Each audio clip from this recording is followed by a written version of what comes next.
पूजा के दौरान आपने भी देखा होगा मस्तक पर रुमाल या कुछ न कुछ कपड़ा रखा जाता है। आखिर ऐसा क्यों? इसके पीछे एक धार्मिक मान्यता है। आइए पंडित जी से जानते हैं यह मान्यता।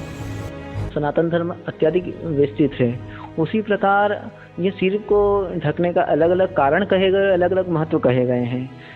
कुछ महत्व सम्मान के आते हैं, कुछ मानसिक वृद्धि के आते हैं, तो मन को एकाग्र करने के आते हैं। इसी प्रकार सिर को ढकना, पहले अपन ने देखा है कि कहीं जगह अपन मंदिरों में जाते हैं तो बहुत सारे लोग कहीं पगड़ी पहने जाती थी, कहीं सिर पर दुपट्टा रखा जाता है। और आज भी पूजन करते समय अपन मस्तक पर कपड़ा या रुमाल रखते हैं या पगड़ी बांधते हैं।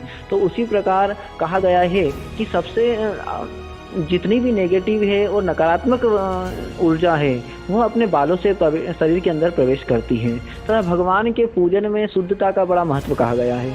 अगर अपन भगवान के पूजन कर रहे हैं, पूजन में यदि अपने सिर का, मस्तक का एक बाल भी गिर जाता है तो वो चीज़ अपवित्र हो जाती है।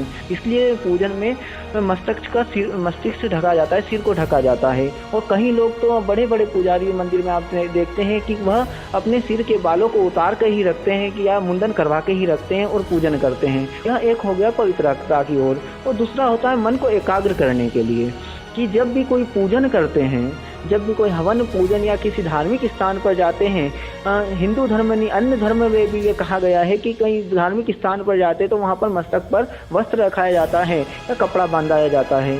वो इसलिए कि जब मस्तक पर कुछ वस्तु रखी रहती हैं तो हमारा ध्यान एकाग्र होता है तथा पूजन में लगे, तथा जिस कर्म को करने के लिए हम आए उस कर्म में हमारा मन लगा रहे। और यदि आपके मस्तिष्क पर यदि कोई हाथ भी रखता है तो आपको सबसे पहले वो महसूस होता है, आपको ज्ञात होता है कि अपने सिर पर कुछ आया हुआ है। एक मक्खी भी अगर आपके सिर पर बैठती है तो वो अपने को मालूम पड़ता है। उसी प्रकार वो मस्तक पर वस्त्र रखा रहता है तो अपन उस स्थान की मर्यादा को ध्यान में रखें, उस जगह की मर्यादा को ध्यान में रखें, तथा उस पूजन जिस कर्म को अपन कर रहे हैं उस पूजन में ध्यान रहे। इसलिए एकाग्र करने के लिए मस्तक को ढकाया जाता है।